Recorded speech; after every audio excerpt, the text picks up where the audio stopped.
최근에 문재인 정부는 9대 생활적폐를 발표하고 국민들이 생활에서 부딪히는 생활적폐 청산을 위한 의지를 표명한 바 있습니다.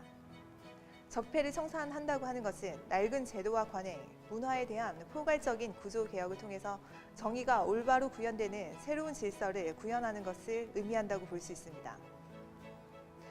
정부는 최근 불거진 사립유치원 비리에 대해서 전반적인 감사원 감사와 박용진 3법의 개정 등을 통해 적극적인 비리 척결 의지를 보이고 있습니다. 그리고 최후의 성역이어야 할 사법부까지 소위 사법농단이라는 이름으로 적폐 청산이 시작되고 있습니다.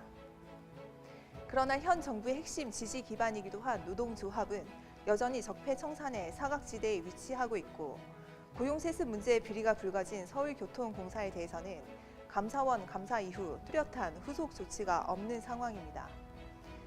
그리고 최근 공직선거법 위반 방조 고발 사건에서 검찰이 고소인과 보좌관 그리고 일반 시민까지 소환 조사를 하면서도 정작 방조 혐의로 고발된 더불어민주당 박범계 의원에 대해서는 단 한 차례의 소환 조사도 하지 않고 지난 12일 불기소 처분을 내리기도 했습니다. 또한 세월호 유가족 사찰 혐의를 받던 이재수 전 기무사령관이 적법 절차를 어긴 조직적인 표적 수사, 과잉 수사, 별건 수사 등으로 투신해 숨지기도 했습니다. 얼마 전 언론 기사에 따르면 적폐 청산에 투입됐던 검사들 상당수가 검찰 내부 요직으로 발령됐다는 보도가 나오기도 했습니다.